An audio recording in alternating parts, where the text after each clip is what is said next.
relax and defer a little bit. Then in the fourth, I can score 20 in the quarter. Kevin, sounds like he's figured it all out. Thank you so much. You know, he can take over at any time, and it's fun to watch. DA, we thank you for that. This has not been a good period for this guy. Out of sync, not letting the game come to him. He's got to settle down and make shots. And good, as it just snugs right down through the net. And started hot, and he's only gotten hotter. Pacers trail by 11. Pass to Bolden. No good, unable to end this run. Here's P. And here's Porzingis for a three. So we've reached the end of the first half of play. It's the Celtics. They lead by 11. Live from Cambridge Fieldhouse, you're watching 2K Sports.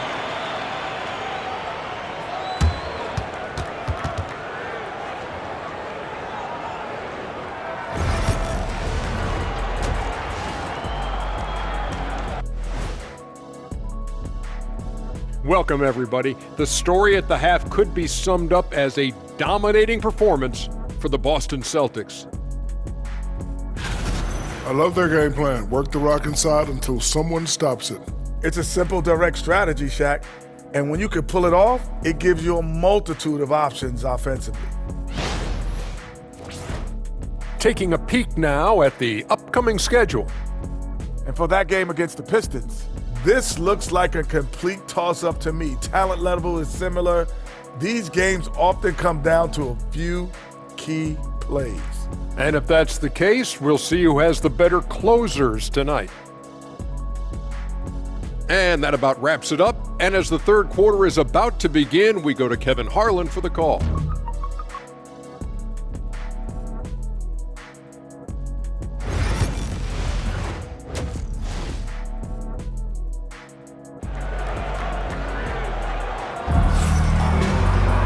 And with a big gap on the scoreboard, the second half begins with very different goals for these teams. One side trying to mount a comeback, one side trying to protect their lead. A fantastic game from P in this one. Yeah, and just look at the numbers from the first half. He has been very efficient. I think they've taken their time. They've showed incredible patience. It's a sign of a well-coached ball club.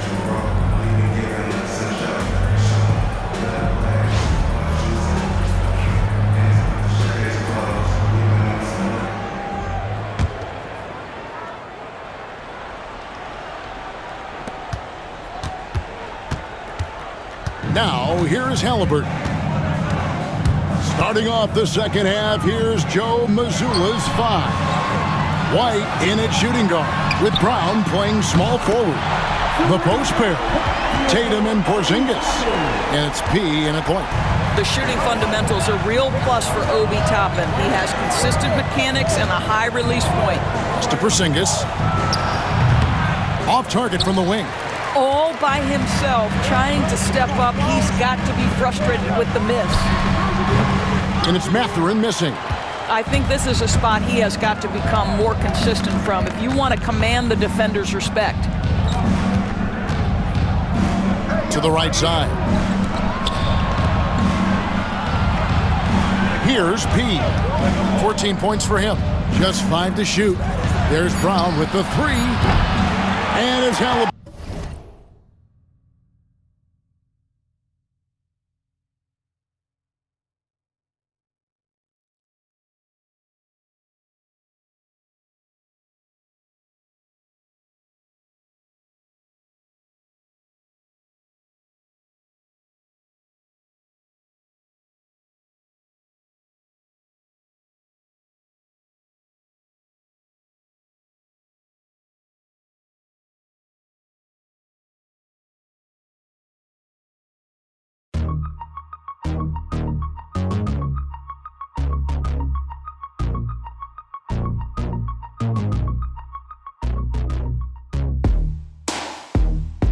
With the rebound. Pacers trail by 8. You know, many see Brown as a scorer, but Doris, he's put more of an emphasis on his defense in recent seasons. You're exactly right, Kevin. He's taken tremendous pride in asking his coaches to put him on the best offensive player. When he's the point of attack defensively, look out. He can give a lot of headaches to ball handlers. A 3 from Tatum. But how about the answer from Jason Tatum? Say it with your chest, Jason. Indiana's gotten the three-point shot off 16 times tonight. 7 times they've hit it, 9 times they've missed. Screen by Sabonis. Here's Bolden. Offline with the baseline jumper. Well, that's a blown defensive coverage, but it doesn't matter. He cannot answer the bell. Pass to P. With the shot. And he sinks that one, hitting the back of the rim on the way in. And it's a 10-point Celtic lead. The Pacers have gone 2 of 4 here to start the second half. Now Halliburton outside Mathurin. Back to Halliburton. No good on the 3. Celtics leading by 10. Not quite 2.5 minutes played here in the second half. They grab their own miss. And the dunk by Porzingis. Well, 7'3" doesn't need much of a vertical, easy finish for KP. Indiana's gone 2 of 3 when they ventured outside the arc in the third quarter. Now, here's Halliburton. He's got 8 to end the run, and that'll be 2 free throws coming up. Officials on the call with the foul. Personal foul. And here we go. Coach's challenge happening right now. This one.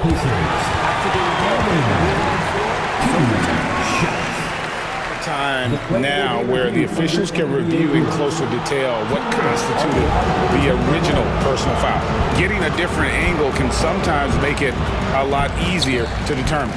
Indeed, and the one thing with replay review is that when you see the slow motion replays, you really get a new appreciation for just the immense speed at which these players are moving and how fast the action really is and how hard it can be sometimes, you know, Greg, to make the right call. And the announcement on the review is that the foul was called in error. So they have determined to overrule the original call. And guys, this is what it's all about, getting the call right. And I think in this case, the video review showed that while it was a tough call to make on the floor, they got it right with the review. And Rick Carlisle decides to call timeout. He wants to check in with his team and regroup. On the court, it's your hot squad. Walker's checked in for Indiana. Boston also with the sub. Pritchard, he's checked in for White.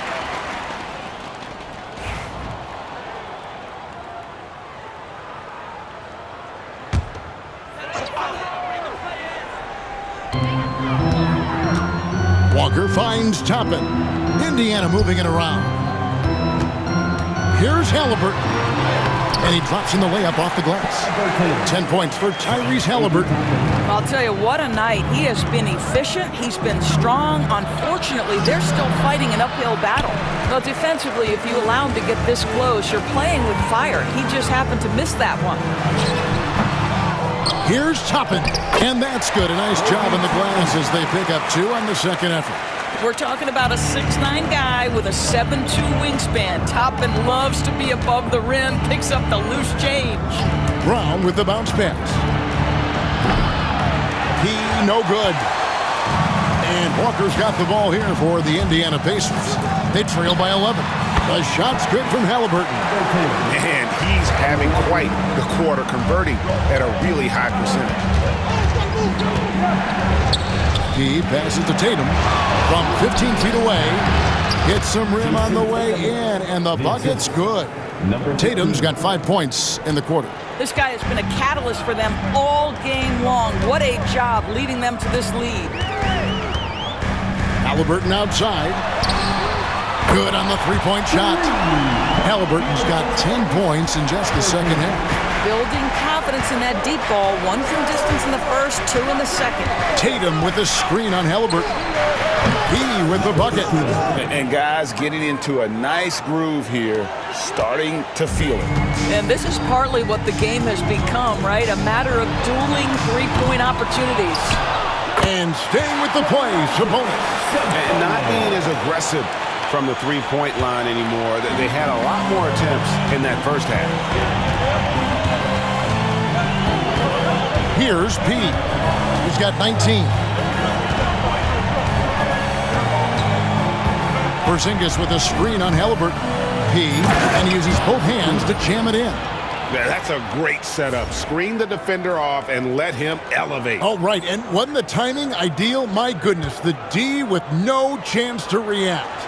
The execution was simply flawless. That, ladies and gentlemen, is how you run that play. And so it's Boston. Their lead at 11 points to end the quarter. Their shooting has been the big key. Their percentage from the field so far has been terrific. Back to the action in just a minute.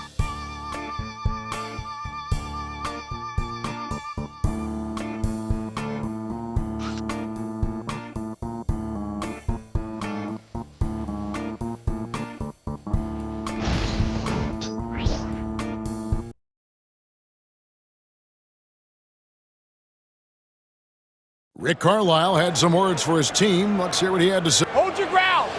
Hold your ground. Your job is just to stay in front of this.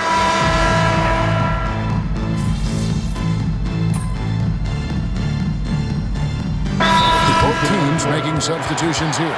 And Rick Carlisle decides to call timeout. He's very aware of the timing here and the significance of getting things squared away with his team. It's time now to hear from our Hall of Fame reporter, David Aldridge. What's the latest, David?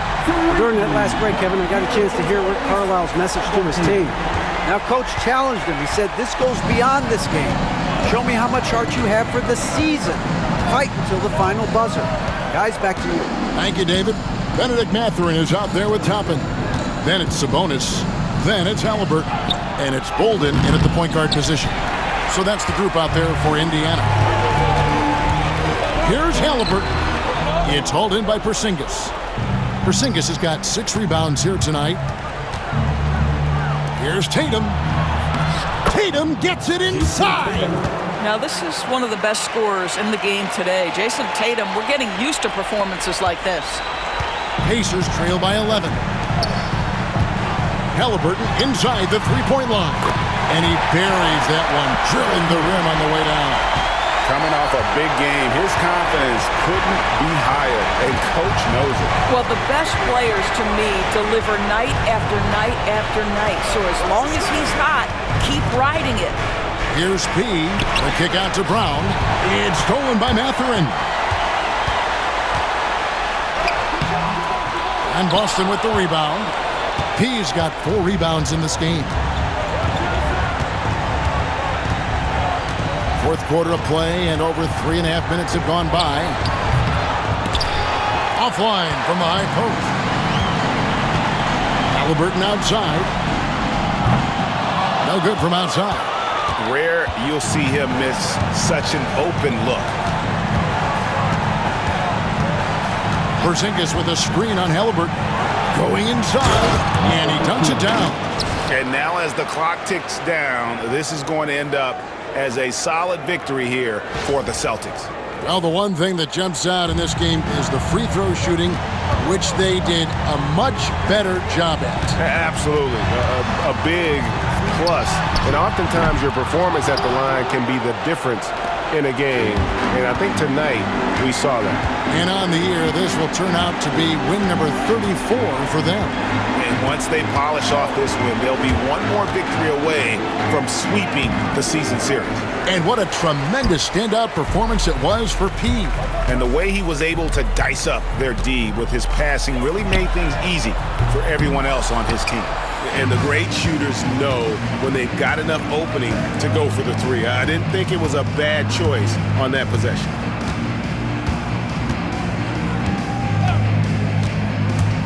And he's fouled pretty hard on that shot, but he's got the chance to pick up the points at the line. It's going to go on Sabonis. First free throw is good. For the Celtics, number 13, 2 shots.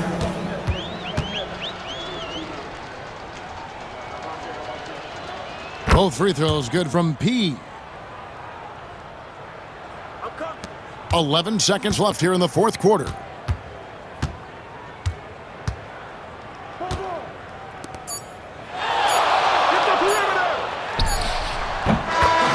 So it's Boston easily grabbing this one.